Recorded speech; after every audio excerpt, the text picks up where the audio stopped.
During excavations at Tapasyrus Magna, an ancient city in northern Egypt, archaeologist Kathleen Martinez and her team made a remarkable discovery. They found an extensive network of tunnels, measuring over 4,200 feet in length, which led to a grand religious center containing 3 sanctuaries. Within this complex, they unearthed more than 1,500 artifacts, including busts, statues, and gold coins. However, the most intriguing find was a series of tunnels leading to sunken structures. It is speculated that numerous earthquakes in the region over the centuries may have caused the collapse of these tunnels. Driven by her belief, Dr. Martinez thinks she may have finally stumbled upon the long-lost tomb of Cleopatra, making this discovery the most significant of the 21st century. Although we will have to await further analysis to confirm this hypothesis, the last queen of ancient Egypt, who wielded considerable power from 51 BC to 30 BC, Cleopatra was an exceptional woman of immense wealth and influence. Rising to the throne at the tender age of 18, she possessed a remarkable intellect, mastering 9 languages and studying various fields, including politics, economics, and mathematics. Cleopatra stands out as one of history's earliest and most influential female politicians. It is important to note, however, that much of our knowledge about her comes from Roman accounts, as they regarded her as a rival. Just as you might question the accuracy of descriptions provided by a jealous colleague or a spiteful neighbor, we should approach these Roman accounts with caution. Nevertheless, the Romans never discovered Cleopatra's tomb, as the queen supposedly took great measures to ensure its secrecy. According to legend, she went to great lengths to conceal her final resting place, and the fact that her tomb remains undiscovered suggests she was successful in her endeavor. The excavation at Tapasyrus Magna has the potential to change our understanding of history. If the tunnels lead to a tomb, it might be Cleopatra and Mark Antony's resting place. According to Plutarch, when Augustus and his Roman armies invaded Egypt and captured Alexandria, Mark Antony tragically took his own life, falling on his sword while with Cleopatra. He was then buried in a mausoleum. 2 weeks later, Cleopatra died by letting a venomous snake bite her, a heartbreaking end to their love story. No other tombs of the Ptolemaic dynasty, who ruled Egypt after Alexander the Great, have been found. These tombs are reportedly in the submerged palace quarter of Alexandria. The sea has claimed this area. Finding Cleopatra and Antony's burial site would give archaeologists a chance for extensive research, revealing more about Cleopatra's appearance, her death, and shedding light on ancient Egyptian customs during her reign. In November 2022, new information emerged about Cleopatra's supposed tomb, but the specific details of the discoveries remain unclear. Our knowledge of Cleopatra is limited, including her physical appearance. Despite the popular belief that Cleopatra was a captivating beauty who could enchant men to the point of sacrificing their lives, archaeological evidence suggests that this portrayal may not be entirely accurate. The most recent existing depiction of Cleopatra is a 2,000-year-old silver coin. On this coin, Cleopatra is shown with certain facial features that are not conventionally attractive by today's standards. It's important to remember that beauty standards have changed significantly over time, making it difficult to draw definitive conclusions about Cleopatra's appearance, even in the context of her era. The commonly held image of Cleopatra as a stunning ruler adored by Roman politicians and generals seems to have been constructed over time. Roman writers from a later period emphasized Cleopatra's intelligence, charisma, and seductive voice, but did not mention her physical beauty. Historians lack solid evidence, such as a portrait or likeness, to accurately determine Cleopatra's physical attributes. Modern scholars rightfully question the notion that Cleopatra's beauty alone allowed her to rule and form alliances. The depictions of her on coins and Egyptian reliefs are likely unrealistic and created for propaganda purposes. Marble busts are also not considered reliable sources. Cleopatra's intelligence, education, and manipulative skills played a significant role in her ability to govern and outsmart her male contemporaries. Historians, however, often attributed her success to her physical appearance due to biases of the time. Cleopatra did take care of herself, and one beauty routine associated with her was bathing in donkey's milk, believed to soften her skin, lighten it, and reduce wrinkles. While the effectiveness of this procedure is questionable today, ancient Egyptians didn't possess advanced cosmetology techniques. Scientists have managed to recreate the perfume believed to have been used by Cleopatra using X-ray fluorescence technology. By analyzing the molecules found in the perfume jars associated with the queen, they were able to produce a fragrance with pleasant notes of myrrh, cinnamon, and other ingredients. While it may not be an exact replica of Cleopatra's scent, it comes close. The perfume, called Eau de Cleopatra, was available for sniffing at the National Geographic Museum in 2019. It's worth noting that there aren't many ancient rulers whose perfumes can be experienced today. Also, bathing in donkey's milk was not the most peculiar whim of Egyptian rulers. Pharaoh Pepi II reigned from approximately 2300 to 2206 BC, ascending the throne at the age of 6. As a young child with a vast kingdom, his mother played a significant role in ruling on his behalf.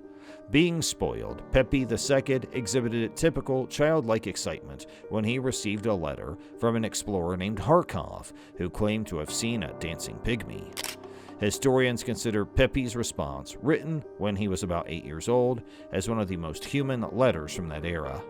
In the letter, Pepi eagerly requested to bring the pygmy to him, expressing his desire for the pygmy's dances to bring joy and delight. There are also accounts that suggest Pepi II strongly disliked flies, and he supposedly smeared his slaves with honey to keep the insects away from him. However, it is important to note that ancient Egyptian records often exaggerated pharaohs' reigns, claiming they ruled for hundreds of years. This exaggeration was due to the pharaoh's divine status. While pharaohs received much attention, it is worth noting that mummification was not exclusive to them, and other individuals were also mummified. The ancient Egyptians commonly used a burial method called mummification. Sometimes, archaeologists come across mummies that have a strange and frightening appearance, appearing as if they were screaming at the moment of death. This may have been due to terrifying rituals or even a heart attack. These mummies are often found with their heads tilted back, mouths wide open, and eyes staring blankly. They are considered some of the creepiest mummies ever discovered.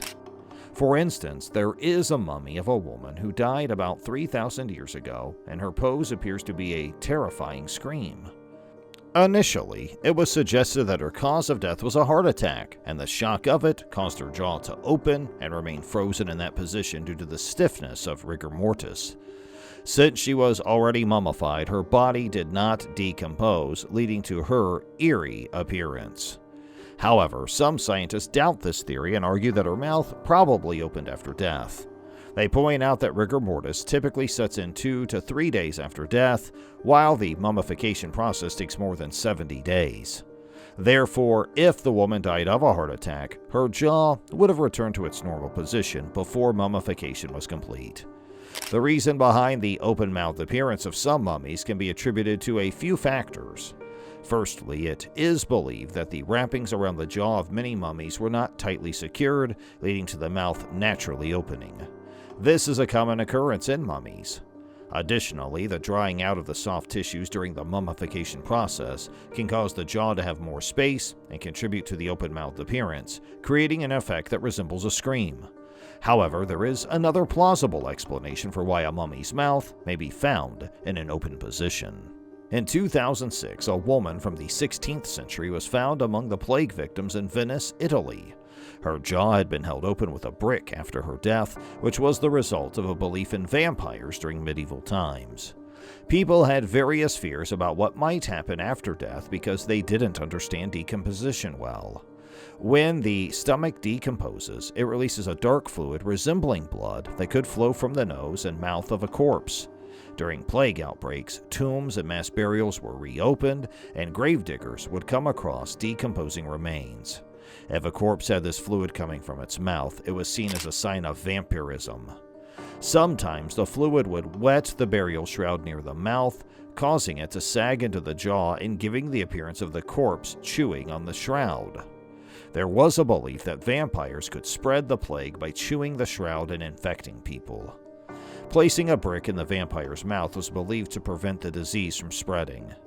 While waiting for a fictional monster hunter called a witcher, people would resort to this method.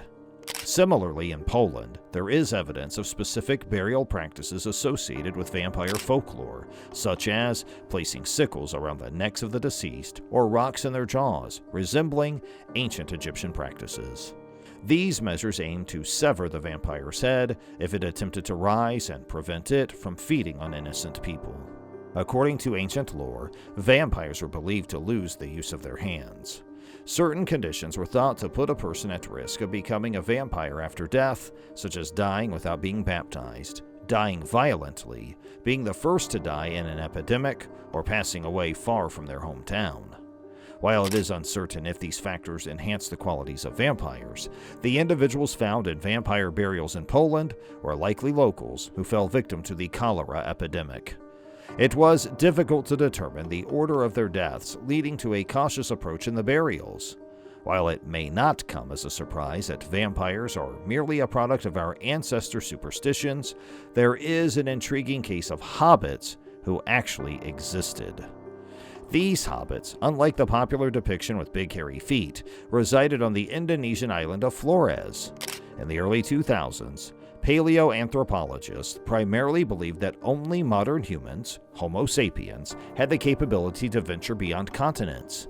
However, in 2003, the discovery of the remains of a small-bodied ancient ancestor on Flores challenged this belief. The peculiar features and tiny brain of this species sparked debates about its place in the human evolutionary tree. Initially, researchers considered the possibility of an individual with a condition called microcephaly, characterized by a small head and short stature. However, subsequent findings of similarly sized skeletons proved that the Hobbit was not an isolated case, but a member of an entire species. Homo floresiensis, an extinct human species, lived approximately 50,000 years ago, around the time when Homo sapiens emerged in the same region. These diminutive relatives of ours, often referred to as hobbits, were remarkably short, standing at about 3 feet tall and weighing around 50 to 55 pounds.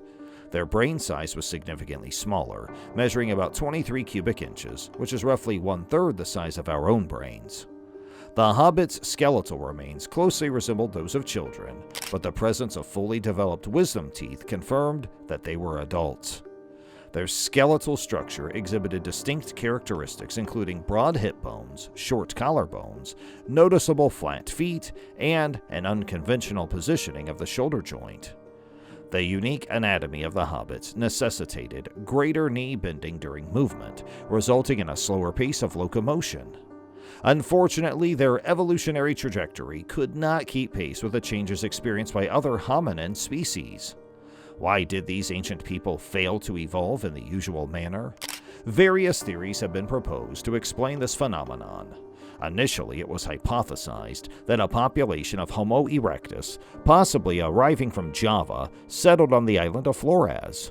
Over hundreds of thousands of years, it is suggested that they gradually diminished in size, a phenomenon known as island dwarfism. This process occurs when large animals isolated on islands experience limited resources and lack significant predators. In such circumstances, reducing in size becomes advantageous for survival. Another theory considers the possibility of microcephaly, which was mentioned earlier. However, there is no known evidence of Homo sapiens displaying the specific conditions or diseases observed in the hobbits, making this explanation less convincing. It is important to note that it was not only ancient humans who experienced a reduction in size on the island of Flores. Researchers have discovered numerous stone tools alongside thousands of elephant bones, specifically those belonging to the stegodon, an ancestor of modern elephants. The stegodon was an impressive creature, reaching a height of nearly 13 feet and weighing about 12 tons. However, once it found itself isolated on the island of Flores, it underwent a significant reduction in size, resembling more of a buffalo-like creature. This has led scientists to propose that ancient humans likely hunted these smaller elephants. It would be unlikely for humans of the early times to overlook such a plentiful source of meat and fat if it was easily accessible. There is even evidence suggesting that hobbits too utilized fire, so the idea of an elephant barbecue becomes intriguing. Due to the passage of time, it is often challenging to establish events with absolute certainty. However, unexpected discoveries can shed new light on historical occurrences. In 2011, an archaeological investigation of the Roman fort of Dura Europos in present-day Syria unveiled evidence of one of the earliest recorded chemical attacks in human history, predating the use of such tactics in World War I. During a Persian siege around 256 AD, the fort fell victim to this tragic event. The excavations revealed a grim scene with the discovery of a pile of bodies belonging to Roman soldiers who had perished in battle. Additionally, traces of yellow sulfur crystals and pitch were found, suggesting the use of toxic gas as a weapon against the Romans. It is believed that the Persians, aware of the Roman soldiers' tunneling efforts to attack them, strategically pumped poisonous gas into the tunnels when the defenders approached. The gas swiftly incapacitated the victims, causing them to suffocate and lose consciousness, resulting in their demise. The Persians then utilized the bodies to construct a makeshift barrier. Eventually, the city was captured by the Persians. It is important to acknowledge that the nature of historical events and evidence can sometimes surprise us, as exemplified by this significant discovery. In 2019, a devastating fire engulfed the Notre Dame Cathedral, causing significant damage. During the ongoing reconstruction efforts, the construction team made an unexpected discovery: an ancient graveyard and two human-shaped sarcophagi made of lead. Surprisingly, the existence of this graveyard had remained unnoticed beneath a layer of church flooring dating back to the 18th century. Researchers estimate that the graveyard itself dates back to the 14th century. One of the lead sarcophagi had buckled under the weight of the cathedral above, but remained sealed. Given the delicate nature of the discovery, the researchers decided to use a tiny endoscopic camera to examine the contents of the sarcophagus without causing any damage. Inside, they found a mummified body believed to be that of a young man from the 14th century, likely a person of high status or importance, such as a prominent dignitary. The second sarcophagus contained the remains of a priest who passed away in 1710. The reason for the time gap and the difference in the status between these individuals remains unclear. Nonetheless, the fact that both were interred in prestigious coffins within the heart of the cathedral highlights their significance in their respective eras. During the restoration of Notre Dame, an incredible discovery was made. Deep below the cathedral floor, buried 3 feet down, lay the sarcophagi, which had eluded detection for a considerable time.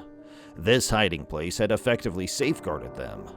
Initially, there were concerns about whether the cathedral could be fully restored to its former glory. The intricate Gothic details and exquisite stained glass posed a significant challenge. However, humanity was fortunate to have the expertise of Andrew Tallon, an esteemed Belgian art historian. Andrew Tallon employed cutting-edge technology using laser-mounted tripods to meticulously scan every nook and cranny of the cathedral's interior. His meticulous scanning process captured even the most enigmatic elements of this complex structure, generating a vast point cloud of information. With over 1 billion data points, he managed to create the most precise replica of the building imaginable. The remarkable nature of Tallon's scan garnered attention from the scientific community in both 2015 and 2018. Tragically, the art historian passed away, unaware that his groundbreaking work would serve as the cornerstone for the restoration of Notre Dame, the beloved cathedral he had cherished throughout his life. While the focus remains on Notre Dame, it is worth mentioning that claims of discovering Atlantis and Noah's Ark have surfaced, infusing a sense of mystique into our narrative. However, it is important to note that the authenticity of these alleged findings remains uncertain, subject to ongoing investigation and scholarly scrutiny. Throughout history, the allure of mysterious and unexplained phenomena has led to numerous claims of entire regions resembling Atlantis and numerous discoveries of supposed remnants of Noah's Ark. The legendary island of Atlantis was first mentioned by the ancient Greek historian Plato in 360 BC, captivating the imaginations of those fascinated by enigmatic tales. Plato described Atlantis as a once mighty maritime power that catastrophically sank into the sea over 10,000 years ago. Given the magnitude of such a lost civilization, many have eagerly sought to find artifacts or evidence of its existence. Consequently, various locations around the world have been proposed as potential sites of Atlantis. Some researchers strongly argue for Bolivia or Antarctica, while others suggest the Bimini Road, a rock formation in the Bahamas, as a fragment of this ancient civilization. Atlantis has even been associated with Cuba and Japan. Nevertheless, archaeologists generally express skepticism regarding the actual existence of Atlantis, casting doubt on the claims and debating the authenticity of ruins found. Similar intrigue surrounds the story of Noah's Ark, a vessel from which, according to legend, Noah, his family, and diverse animal species escaped a devastating flood. Over thousands of years, claims of discovering Noah's Ark have surfaced repeatedly. While these tales continue to spark interest and captivate minds, it is important to note that conclusive evidence supporting the existence of Atlantis or the exact location of Noah's Ark remains elusive. Consequently, researchers and scholars maintain ongoing discussions and investigations, aiming to shed light on these enduring mysteries. Amateur archaeologists have persistently searched for evidence of the legendary Noah's Ark in the vicinity of Mount Ararat, Turkey. However, the scientific community views the existence of the Ark as a highly controversial topic. From a scientific perspective, the logistics of accommodating all the animals, providing sufficient food and water for them during the duration of the flood, pose significant challenges. The dimensions mentioned in the primary source describe an enormous vessel, approximately 1,115 feet long, 197 feet wide, and 111 feet tall. Even by today's standards, constructing such a vessel would be a monumental task, let alone during ancient times. The proposed construction periods ranging from 30 to 100 years seem implausible, not to mention the difficulty in sourcing the vast amount of wood required. Despite the ongoing controversy, claims of discovering Noah's Ark resurface time and time again. On February of 1993, a piece of wood, purportedly from the Ark, was showcased on television, leaving a considerable impact. However, it was later revealed that the researcher presenting the artifact was a paid actor who had never visited Turkey. Furthermore, the piece of wood was a regular pine soaked in soy sauce for color and artificially aged in an oven. It was an embarrassing revelation that undermined the authenticity of the artifact. The television channel issued apologies, clarifying that the program was intended for entertainment purposes rather than as a documentary. In 2006, another claim of finding the Ark emerged. Excavations were conducted, but the scientific community did not accept the findings as they lacked the involvement of professional scientists. Consequently, this discovery remained inconclusive. In a sense, Noah's Ark can be likened to Atlantis, as both are subjects of ongoing fascination and debate. While the search for Atlantis continues without definitive results, the challenges surrounding the discovery of Noah's Ark persist, leaving the quest for its true existence unresolved. Despite the technological advancements that enable us to observe the ocean from space, a notable discovery of Atlantis has yet to be made. The primary reason for this is that Atlantis is primarily a myth, an allegorical tale conceived by the renowned ancient Greek philosopher Plato. Plato's written account of Atlantis remains the sole source of information about this legendary place, and upon reading a translated version, one will likely perceive it as a blend of metaphors and allegories. According to Plato's narrative, Atlantis was an enormous island surpassing the combined size of Libya and Asia. It was purportedly inhabited by a civilization governed by powerful kings who claimed descent from Poseidon, the Greek god of the sea. While such tales of advanced cities and extraordinary civilizations may sound captivating, it is essential to recognize that Plato's intention was to extol Athenian democracy rather than recount historical events. Therefore, the fantastical elements of Atlantis were crafted to glorify the virtues of Athenian governance, rather than representing an actual lost city waiting to be discovered. and as a result, despite our technological capabilities, no concrete evidence has emerged supporting the existence of Atlantis, reinforcing its classification as a myth rather than a tangible archaeological site. During the time when the concept of Atlantis was introduced, the Athenians took great pride in their achievements. Plato, the Athenian philosopher, used the story of Atlantis as a cautionary tale, emphasizing the dangers of unchecked ambition and the lust for power. According to Plato's account, the advanced civilization of Atlantis waged war against all Mediterranean peoples, except for Athens, ultimately facing defeat and divine retribution. Plato's intention was to convey a message to his contemporaries, urging them to embrace humility, virtuousness, and to avoid prioritizing wealth above all else. Even Aristotle, Plato's student, regarded the legend of Atlantis as mere fantasy, as the details presented in Plato's works were too extraordinary to be considered true. Plato described Atlantis as a vast island, nearly continent-sized, situated beyond the Pillars of Hercules, which refers to the Strait of Gibraltar. However, despite advances in technology, the actual existence of Atlantis remains elusive. Without the influence of pseudo-scientists and conspiracy theorists, Atlantis would likely have remained a minor fragment of Plato's literary works, receiving little attention. It is important to recognize that Atlantis primarily serves as a symbolic tale rather than a tangible location awaiting discovery. Its significance lies in the moral lessons it conveys rather than in its physical existence. Atlantis has become an integral part of our cultural fabric, appearing in various forms such as books, movies, shows, documentaries, and video games. Its influence extends beyond ancient text and has even found a place in works by renowned authors like Tolkien. The enduring appeal of Atlantis is evident in its widespread presence across different media platforms. It has captured the imaginations of people worldwide, contributing to its continued popularity. Even Tolkien, a highly regarded author, incorporated elements of the Atlantis myth into his expansive legendarium, emphasizing the significant impact the story has had on our cultural landscape. The prevalence of Atlantis in popular culture underscores its enduring fascination and serves as a testament to its ability to captivate audiences across generations. Its enduring presence in literature, visual media, and entertainment demonstrates the lasting appeal of this mythical tale.